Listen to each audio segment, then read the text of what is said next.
Hey, this is Zacklog the Great. A cargo cult is a strange phenomenon. Although there were other instances earlier, many of them sprang up during World War II in the Pacific. These cults were formed when primitive, isolated tribes first encountered large industrialized societies in the form of Western armies. They would see troops and ships and planes and the previously inconceivable wealth they brought with them, significant amounts of which the armies would give them or leave behind. After the armies departed, the tribes wanted more of the wealth they had brought with them, so they tried doing what they had seen the Westerners do that, as far as they knew, brought the wealth. They drilled with fake rifles. Some even built fake airfields and attempted to wave in planes that were never coming. They didn't understand what all of it meant. They didn't know why it produced these results. They attempted to reproduce the surface features, hoping it would create for them the material wealth. But they had no understanding of the deeper nature of what they were imitating. So, why am I talking about cargo cults? Because it is increasingly obvious that any time you put black people in charge of something white people built, it becomes a cargo cult and collapses into uselessness.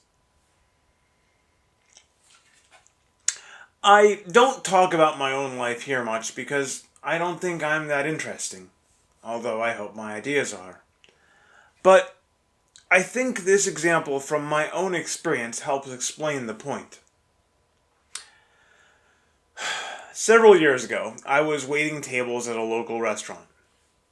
By this time, I'd worked there 6 months or so, which at most restaurants qualifies you as an old hand. Our general manager left for a different job and was replaced.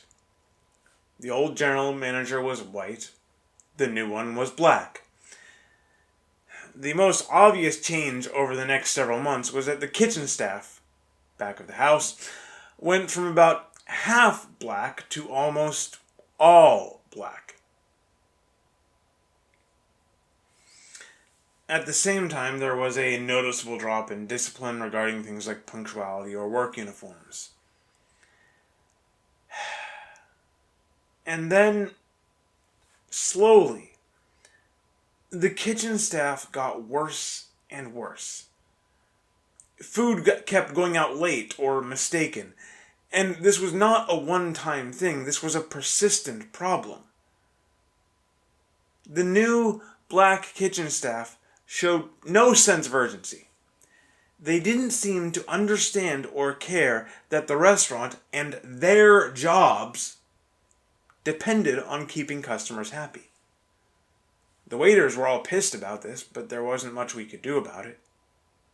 And the restaurant's reputation and business took a serious hit. The new black GM, and more specifically the new black staff he hired, didn't understand the soul of this thing a white person built. They got the surface features, but not the meaning and purpose of it. And so they did great damage. This is just one tiny example, but if you look for it, this problem is all over, and in much more serious forms. Education, our courts of law, entertainment companies. It's cargo cults everywhere you look. Look at schools with mostly black students. There are classrooms and desks and teachers. They get diplomas or degrees. But is anyone really learning? Is Western civilization being passed on? No. They have the forms, but they've lost the soul. If you follow legal news, anytime you see a black judge appointed by Barack Obama, the soul of the courts, impartial application of the law, is absolutely dead. The courts become a tool for political power, and nothing more.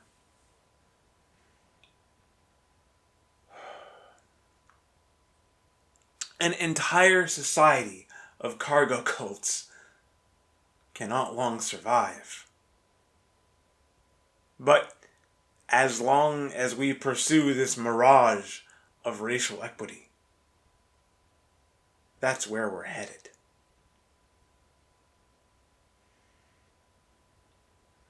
God be with you.